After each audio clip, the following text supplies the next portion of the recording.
విషయం ఏమున్నది?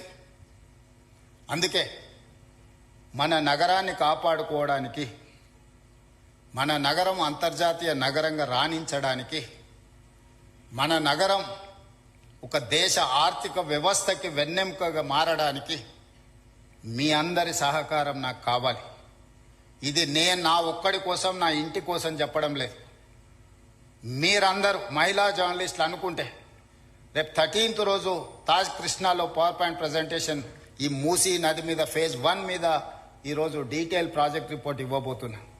గాంధీ స్టాచ్యూకి 5,000 కోట్లు ఖర్చు పెడుతున్నారు. ఎవడన్నా బుర్రుండేటోడు 5,000 కోట్లు ఖర్చు పెడతాడు ఆ స్టాచ్యూకి. స్టాచ్యూ కాస్ట్ 70 కోట్లు. ఆడ విజ్ఞాన మందిరం మొత్తం కట్టడానికి 100+ ఏదో అవుతుంది. టోటల్ కలిపితే కూడా 200 కాదు. అంబేద్కర్ భవన్కి 220 కోట్లు పెట్టారు, సంతోషం. మహాత్మా గాంధీ ఒక విజ్ఞాన కేంద్రానికి ఒక 200 కోట్లు పెడితే మీకు వచ్చిన కష్టం ఏంటి? దాన్ని 5,000 కోట్లు 10,000 కోట్లు అని చిలువలు పలువలు చేస్తారు. నిజం గడప దాటకంటే ముందే అబద్ధం ఊరంతా తిరిగి వస్తుంది. ఇట్లాంటి దగ్గరనే మహిళా జర్నలిస్టులను నా రిక్వెస్ట్ ఒక్కటే, వాస్తవాలను మీరు ప్రజలకు చెప్పండి. అంతెందుకు ఈ గేట్లకు ఎప్పుడన్నా వచ్చిండ్రమ్మా? ఎవరు ఎంతమంది ఉన్నారు చేయొద్దండి గేట్లకు వచ్చిన వాళ్ళు గతంలో? ఇప్పుడు కాదు, గతంలో 5-6 మంది ఉంటారా? గతంలో అప్పుడు కాదమ్మా, రాజశేఖర రెడ్డి గారు ఉన్నప్పుడు ఇది ఇట్లా లేదు కదమ్మా. గడిగా ఉన్నప్పుడు ఎప్పుడన్నా వచ్చారా? ప్రజాభవన్ అయినాక వచ్చి ఉంటారు. గడిగా ఉన్నప్పుడు వచ్చిన వాళ్ళు ఏమో అంటే అప్పుడు కాదమ్మా. 2014 నుంచి 2023 వరకు ఇందులోకి ఎంటర్ అయిన వాళ్ళు ఎవరున్నారు? ఒక 4, 1, 2, 3, 4 ఉన్నారు. సో ఈరోజు ప్రతిరోజు ఈ భవన్లోకి ప్రజలందరూ వస్తున్నారు. ఇది ప్రజలకు వేదిక, ఇది ప్రజా వేదిక, ఇది ప్రజా పరిపాలన. ఏది నిషేధిత ప్రాంతం కాదు ఇది. తెలంగాణ ప్రజల్ని నిషేధిస్తే ప్రజలు మనల్ని నిషేధిస్తారు శాశ్వతంగా. ఇంతే, దీంట్లో ఏం పెద్ద థియరీ లేదు, పెద్ద ఇది లేదు.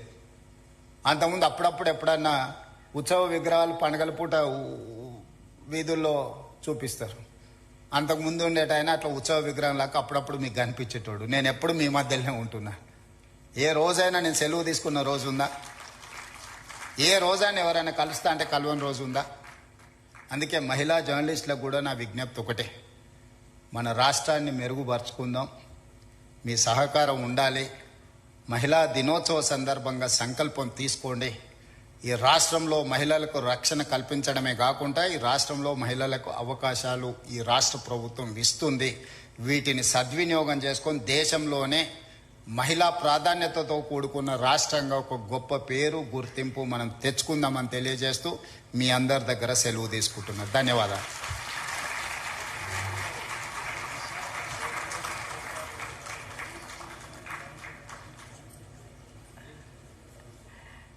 సీనన్న, మహిళా రక్షణకు కమిటీలు వేయాలంటారు. ఆఫీసర్స్లో కూడా నిన్నమన్నా నేను దాని మీద డిస్కషన్ చేసిన. ఈవెన్ కార్పొరేట్ ఆఫీసులో కూడా ఈ ప్రాబ్లం ఉన్నది. కంప్లైంట్ బాక్స్ ఉండాలి, దానికి సంబంధించిన సెక్యూరిటీ మెజర్స్ తీసుకోవాల్సిన అవసరం ఉంది.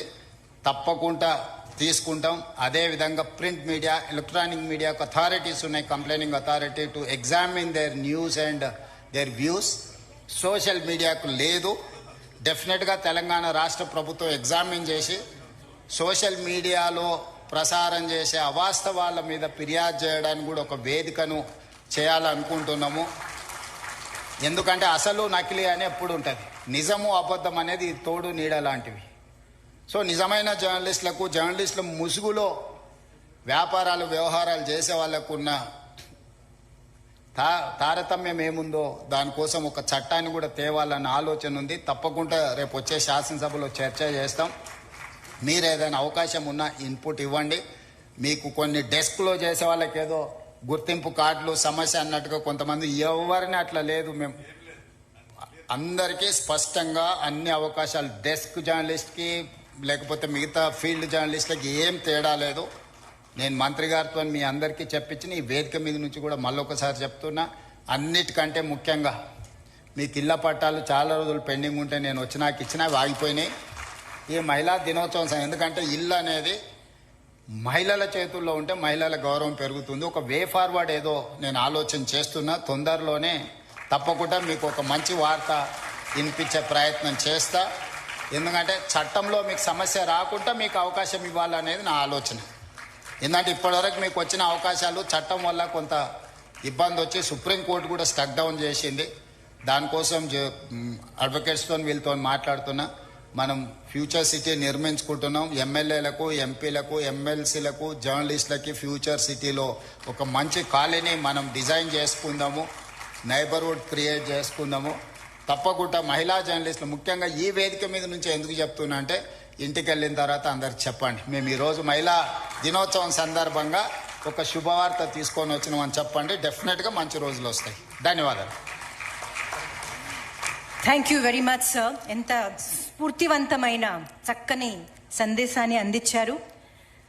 రేవంత్ రెడ్డి గారి డెడికేషన్, కరేజ్ మరియు పీపుల్ సెంట్రిక్ గవర్నెన్స్ వల్ల తెలంగాణ ఫ్యూచర్ బ్రైట్ గా ఉంటుందని నమ్మకం మన అందరికీ ఉంది. సో మనం అందరూ సపోర్ట్ చేస్తే తెలంగాణ డెవలప్మెంట్ మరింత వేగంగా ముందుకు సాగుతుంది అనుకుంటూ thank you very much sir. జై తెలంగాణ.